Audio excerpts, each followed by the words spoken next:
नमस्कार दोस्तों, आपका एक बार फिर से स्वागत है शुभम एजुकेशनल हब पर। हम लोग कल इंग्लिश में पढ़ रहे थे पार्ट ऑफ स्पीच, और पार्ट ऑफ स्पीच में हमने नाउन के अंतर्गत उसके नंबर और जेंडर को भी और उसके काइंड्स के बारे में भी पढ़ लिया था। अब बात करते हैं उस पार्ट ऑफ स्पीच दूसरे भाग नंबर प्रोनाउन के बारे में। जो दूसरा नंबर है प्रोनाउन।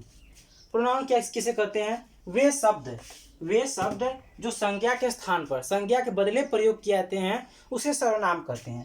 परिभाषा क्या लिखेंगे? Pronouns are those words pronoun are those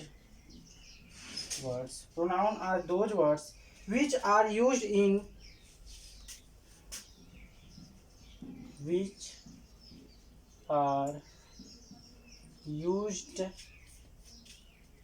place of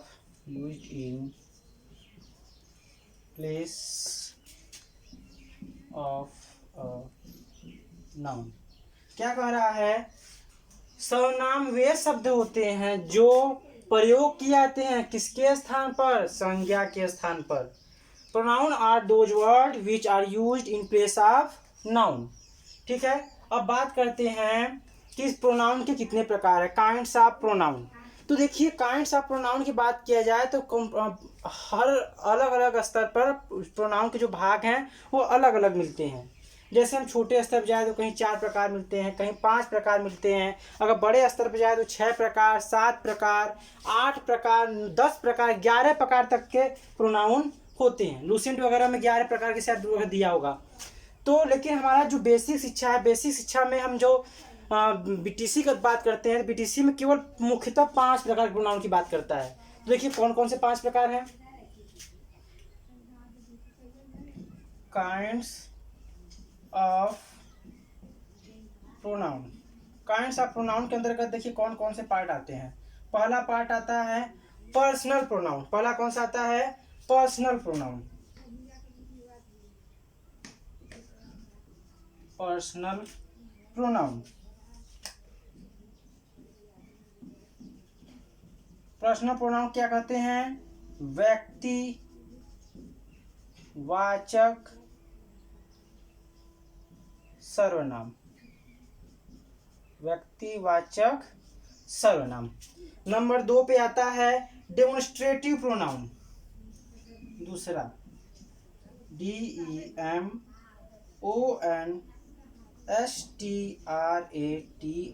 demonstrative pronoun. Demonstrative pronoun मतलब संकेतवाचक सर्वनाम। संकेतवाचक सर्वनाम। नंबर 3 पर आता है रिलेटिव प्रोनाउन। रिलेटिव प्रोनाउन जिसे कहते हैं संबंधवाचक सर्वनाम।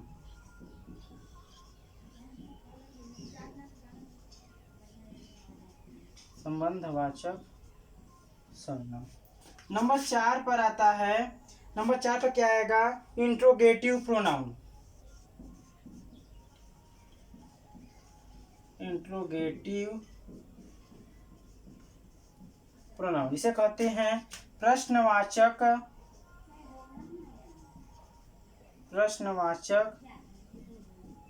सर्वनाम।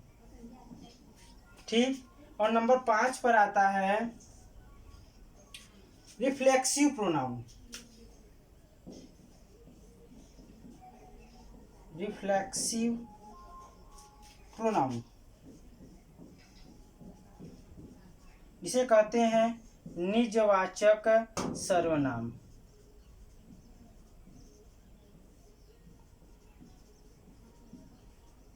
ठीक है, देखिए 5 प्रकार। पर्सनल प्रोनाउन व्यक्तिवाचक सर्वनाम, डेमोन्स्ट्रेटिव प्रोनाउन संकेतवाचक सर्वनाम, रिलेटिव प्रोनाउन संबंधवाचक सर्वनाम और इंट्रोगेटिव प्रोनाउन प्रश्नवाचक सर्वनाम, और इसी तरीके से रिफ्लेक्सिव प्रोनाउन निजवाचक सर्वनाम। तो चलिए पढ़ते हैं। पहला है पर्सनल प्रोनाउन। पर्सनल प्रोनाउन के अंतर्गत देखिए क्या कह रहा है। पर्सनल प्रोनाउन मतलब व्यक्तिवाचक सर्वनाम, जो सर्वनाम कर्ता के स्थान प्रयोग किया जाए, मतलब क्या, जो सर्वनाम किसी व्यक्ति वस्तु के लिए प्रयोग हो उसे पर्सनल प्रोनाउन कहते हैं। जो सर्वनाम किसी व्यक्ति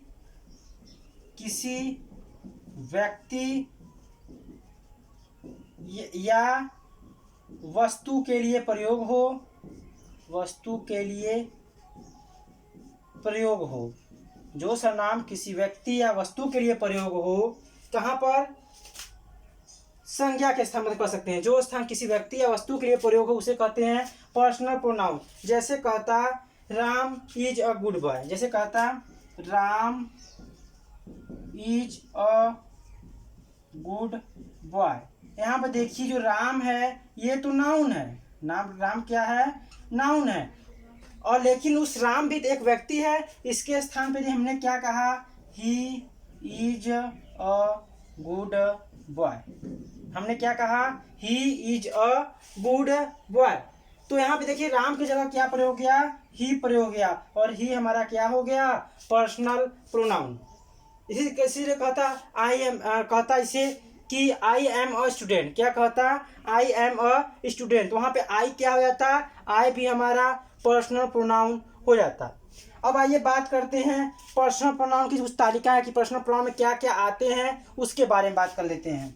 तो पर्सनल प्रोनाउन के अंतर्गत दो आते हैं। एक तरीके से होता है जैसे कि सिंगुलर प्रोनाउन होगा, एक प्लूरल प्रोनाउन होगा। तो देखिए सिंगुलर प्रोनाउन और प्लूरल प्रोनाउन में एक तालिका समझ लेते हैं कि कैसे होता है, क्या होता है, कैसे समझेंगे, कौन सा केस होता है, कहाँ पे कौन सा चीज़ प्रयोग होता है, ये सब चीज़ों को देख रहे हैं। यहाँ पे कौन से अपने की स्पेलिंग होती है, तो एक तालिका बनाएंगे। देखिए क्या, जो पर्सनल प्रोनाउन होते हैं तीन प्रकार के होते हैं। पहली बात फर्स्ट पर्सन, कौन सा, फर्स्ट पर्सन। दूसरा होता है second person,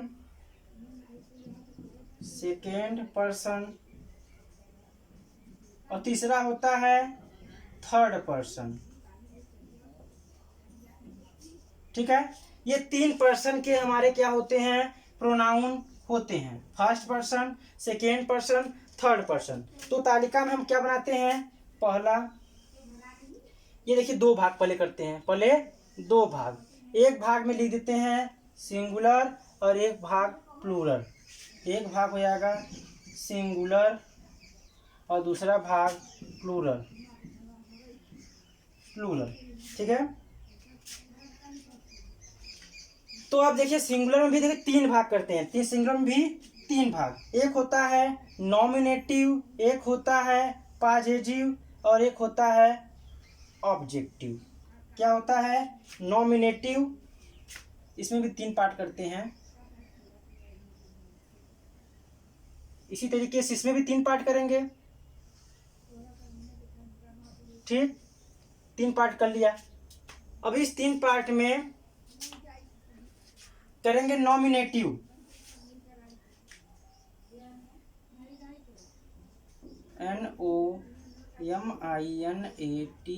NOMINATIVE, nominative, NOMINATIVE, nominative. फिर उसके बाद आता है पॉजिटिव, POSSEWSIVE,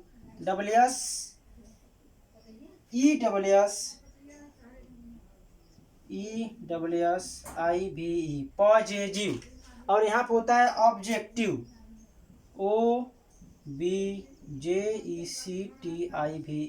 फिर इस तरीके से प्लूरल भी तीनों वही, नॉमिनेटिव, पॉजिटिव और ऑब्जेक्टिव। ठीक है, तीनों हमने तीन तालिका बना लिया। तो ये फर्स्ट पर्सन के यहाँ कर लेते हैं तो हमको लिखने में आसानी रहेगी। फर्स्ट पर्सन, पहला क्या है, फर्स्ट पर्सन।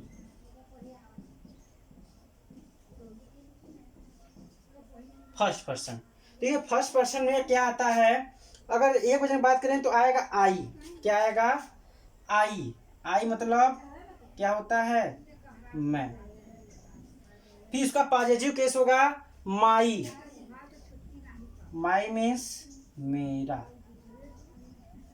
ठीक, तीसरा आएगा मी, इसका ऑब्जेक्टिव केस क्या होगा, मी। मुझको। दिख रहा है?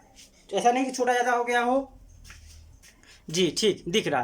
तो कह रहा है आई, मैं, उसका पॉजिटिव केस माई और उसका ऑब्जेक्टिव केस मी, और इसी का होगा we, our, us. Plural number क्या होगा? वी। देखिए यहाँ पे हम थोड़ा सा मोटा लाइन कर देते हैं ताकि समझ में आए कि यहाँ से 2 लाइनें हैं। ठीक है, ठीक,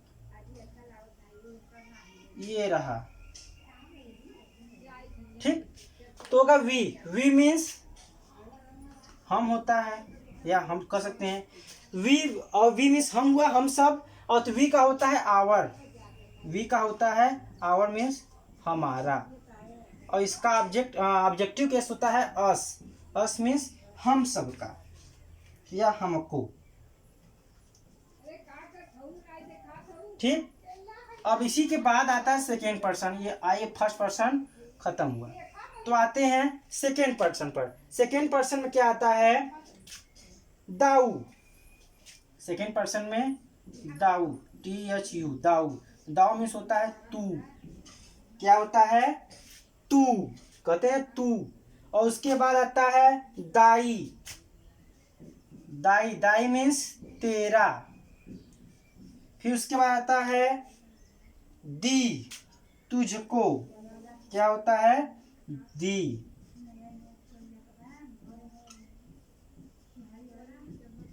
तुझको। ठीक, दाऊ, तू, दाई, तेरा, दी, तुझको। अब इसमें आता है यू। यू मीन्स तुम। यू का योर। योर का मतलब तुम्हारा। और फिर इसी का यू होता है। यू मीन्स क्या हो जाता है? तुमको। क्या हो जाता है? तुमको। अब इसके बाद आता है थर्ड पर्सन। थर्ड पर्सन में क्या आएगा? ही। पहला ही। ही मीन्स वह। उसका आएगा हीज। हीज का मतलब उसका, या हाँ उसका, उसको। ठीक, उसका। और हिम आएगा उसके बाद। हिम का होगा उसको।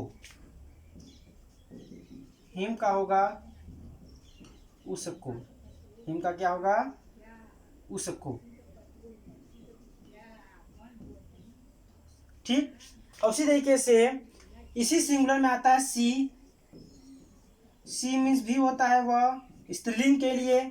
सी का होता है हर, मतलब उसका, इसके लिए होगा, या उसकी कर दे।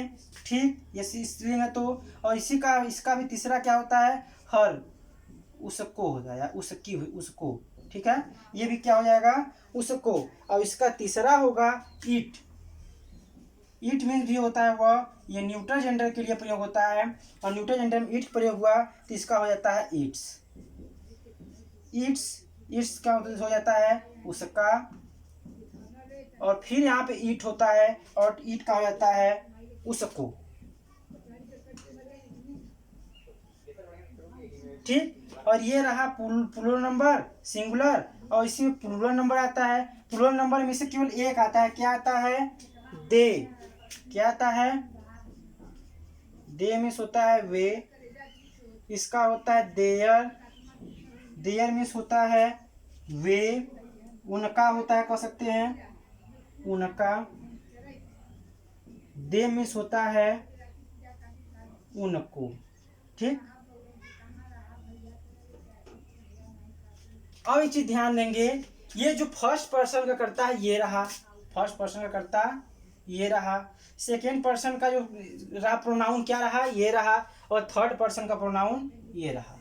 अगर यहाँ पे पर्सन लिख लें, पर्सन, और ये रहा देखिए चार्ट रहा। ठीक, सिंगुलर पर्सन में देखिए first person, second person, third person. First person में देखिए क्या क्या दिखा रहा है। देखिए अब समझिए है क्या? नॉमिनेटिव, पॉजिटिव, ऑब्जेक्टिव है क्या? एक सिंगुलर प्लूरल, हमारी दोनों चीज तो एक ही है। सिंगुलर है प्लूरल, सिंगुलर एक के लिए, प्लूरल बहु के लिए। तो जो नॉमिनेटिव है यह सब्जेक्ट जगह प्रयोग होता है। किसके जगह प्रयोग होता है? नॉमिनेटिव सब्जेक्ट की जगह। जहां पे नाउन सब्जेक्ट हो उस सब्जेक्ट का क्या प्रयोग होता है, नॉमिनेटिव। उसके बाद पॉजिटिव, उस पॉजिटिव के अपने की स्पेलिंग के लिए, अपना की स्पेलिंग जैसे होता है मैं अपना कार्य कर रहा हूं, तो मैं आई के अपने के साथ माई का प्रयोग होता है। वह अपना कार्य कर रहा है तो ही के लिए हिज अपने के लिए प्रयोग होता है, तो ही के लिए क्या आया, ही। जैसे वह अपना कार्य करता है, ही डज हिज वर्क, क्या हो जाएगा, अपना कार्य के लिए हिज वर्क। मैं अपना कार्य करता हूं, आई डू माई वर्क। तू अपना कार्य करता है, दाऊ वर्क्स दाई वर्क। इसी तरीके से वह अपना कार्य करती है, सी वर्क्स हर वर्क। उसी तरीके से यहाँ पे हम सब अपना कार्य करते हैं, वी डू आवर वर्क। तुम सब अपना कार्य करते हो, you were do your work, you do your work. उसी तरीके से वे सब अपना कार्य करते हैं, तो दे डू देयर वर्क, यानी कि अपने की स्पेलिंग के लिए ये, और ये ऑब्जेक्ट के रूप में प्रयोग होता है। किसके रूप में, ऑब्जेक्ट के रूप में। जैसे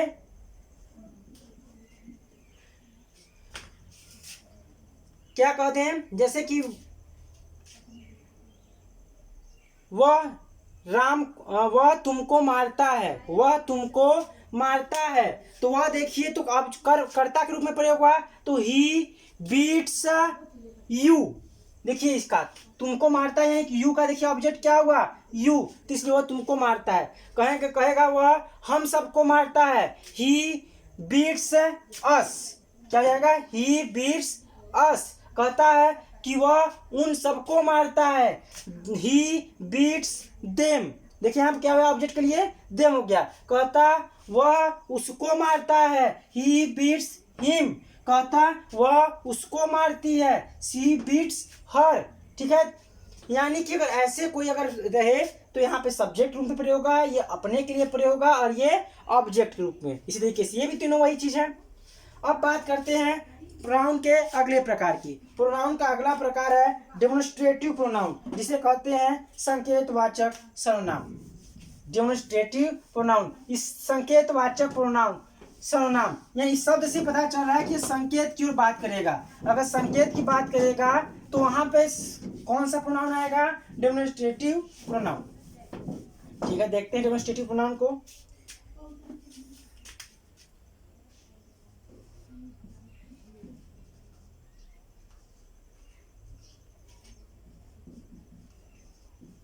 डेमोन्स्ट्रेटिव प्रोनाउन, डेमोन्स्ट्रेटिव प्रकार है संकेत वाचक सर्वनाम। डेमोन्स्ट्रेटिव प्रोनाउन क्या है, संकेत वाचक सर्वनाम। देखिए डेमोन्स्ट्रेटिव प्रोनाउन संकेत वाचक सर्वनाम में क्या कहता है कि जो सर्वनाम किसी संज्ञा की ओर संकेत करते हैं, जो सर्वनाम किसी संज्ञा की ओर संकेत करते हैं, वे डेमोन्स्ट्रेटिव प्रोनाउन कहलाते हैं, यानी कि संकेतवाचक सर्वनाम कहलाते हैं। जैसे क्या है एग्जाम्पल में, दिस, जैसे एग्जाम्पल में दिस, डैट, है ना, ये सब क्या है, दिस, डैट, दीज,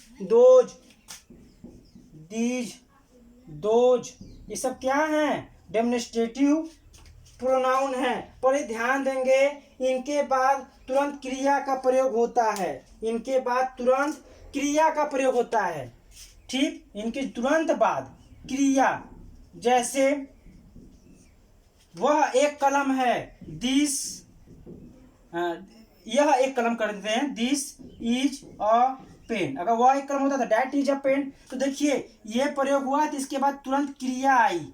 इज क्या है, क्रिया ही तो है। तो यानी कि देखिए तुरंत इसके बाद क्या आई, क्रिया आई। तो हम कहेंगे क्या, डेमोन्स्ट्रेटिव प्रोनाउन के बाद तुरंत क्रिया का प्रयोग किया जाता है। यदि क्रिया का प्रयोग न किया हो तो डेमोन्स्ट्रेटिव प्रोनाउन के अंतर्गत नहीं आएगा।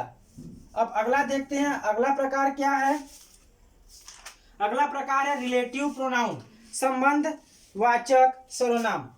रिलेटिव प्रोनाउन, तीसरा रिलेटिव प्रोनाउन, संबंधवाचक सर्वनाम। संबंधवाचक सर्वनाम। संबंधवाचक सर्वनाम क्या कहता है? जो सर्वनाम दो उपवाक्यों को जोड़ता है और अपने से पहले लगे नाउन से आगे के उपवाक्य में से संबंध बताता है। मतलब जो सर्वनाम दो उपवाक्य को जोड़ता है और अपने से पहले लगे नाउन से आगे के उपवाक्य से संबंध बताता है, रिलेटिव प्रोनाउन कहलाता है। कैसे? हम उदाहरण देखें तो समझ में आएगा। This is the boy who got the prize. This is the boy who got the prize. देखिए, this is the boy who gots the prize. Who got the prize.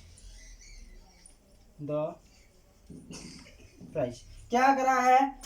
यह वही लड़का है जो पुरस्कार पाया। This is the boy. देखिए, दो उपवाक्य है ना, ये एक उपवाक्य हुआ, गॉट द प्राइज, ये उपवाक्य हुआ, उसको जोड़ रहा है हु, और क्या कह रहा है? देखिए, परिभाषा यही कहता था ना कि जो सर्वनाम दो उपवाक्य जोड़ता है और अपने से पहले लगे नाउन से आगे के उपवाक्य से संबंध, अपने से पहले प्रयोग हुए नाउन का, अपने से पहले प्रयोग हुए नाउन का उपवाक्य से संबंध प्रकट करता है। देखिए, प्रकट कर रहा है ना कि वह वही लड़का है। देखिए, हु किसके लिए प्रयोग हुआ है? बॉय के लिए प्रयोग हो रहा है ना, तो वह वही लड़का है जो पुरस्कार पाया। एक और उदाहरण देखते हैं। व्हाट यू से इज राइट। क्या कह रहा है? व्हाट यू से इज राइट। क्या कर रहा है? व्हाट यू से इट इज राइट। देखिए, यहाँ पे क्या हो रहा है? व्हाट का प्रयोग हुआ, व्हाट का प्रयोग हुआ और इसके संज्ञा से ये कर रहा है ना, व्हाट इज यू से इज राइट। देखिए, यहाँ पे जोड़ रहा है। तो देखिए, इस वाक्य से उतना स्पष्ट नहीं हो पा रहा है, तो अगला वाक्य देखते हैं। डैट इज द हॉर्स हुम आई।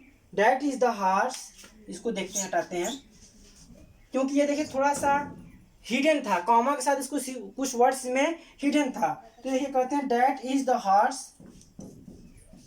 That is the horse. That is the horse whom I love very much.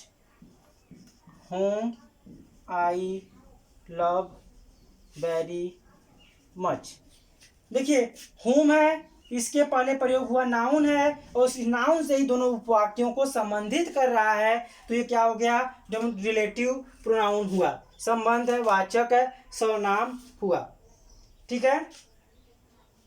अब अगला आता है इंट्रोगेटिव प्रोनाउन। ठीक, तो इंट्रोगेटिव प्रोनाउन में बात करेंगे। जिन सर्वनामों से प्रश्नवाचक वाक्य बनते हैं उसे इंट्रोगेटिव प्रोनाउन कहते हैं। जिन सर्वनामों से प्रश्नवाचक वाक्य बनते हैं उसे क्या कहते हैं? इंट्रोगेटिव प्रोनाउन कहते हैं। चौथा, INTERROGATIV, interrogative pronoun.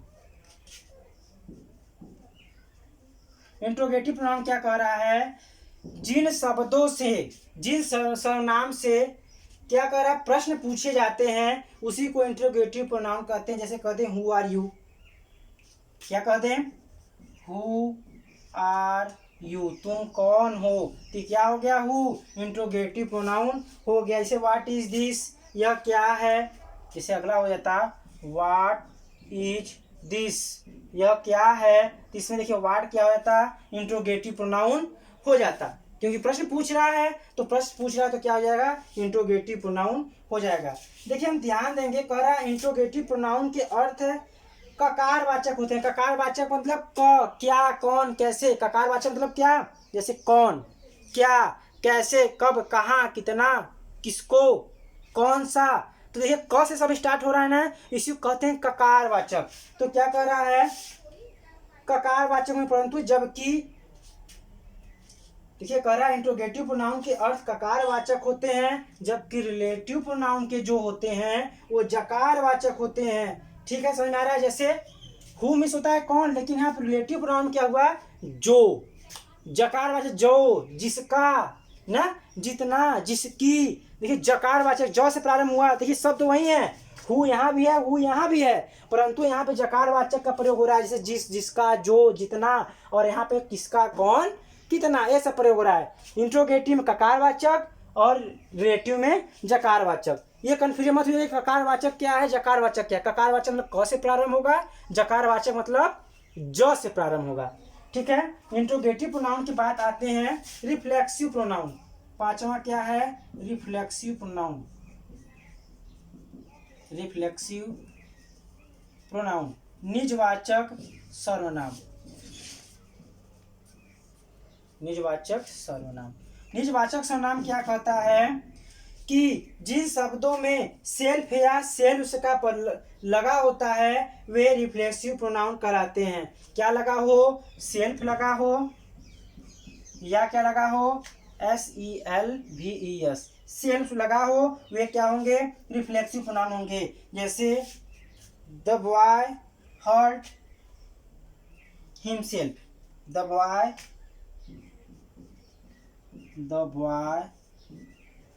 Hurt himself, लड़के ने स्वयं को हानि पहुंचाई। देखिए सेल्फ लगा है तो ये हमारा कौन सा हुआ, रिफ्लेक्सिव प्रोनाउन हुआ। अगला देखते हैं, I said to my selves, क्या कर रहा है, आई सेड टू माई, मैंने स्वयं से कहा, क्या कहा, SELVES। देखिए यहाँ पे सेल्फ का प्रयोग हुआ, इसलिए क्या हो गया, ये माई सेल्फ क्या हो गया, रिफ्लेक्सिव प्रोनाउन हो गया। ठीक है। तो इस प्रकार से हमारा जो सर्वनाम का चैप्टर था वो समाप्त हुआ। अब हम नेक्स्ट वीडियो में इस पार्ट ऑफ स्पीच के तीसरे भाग एडजेक्टिव की बात करेंगे। तब के लिए धन्यवाद।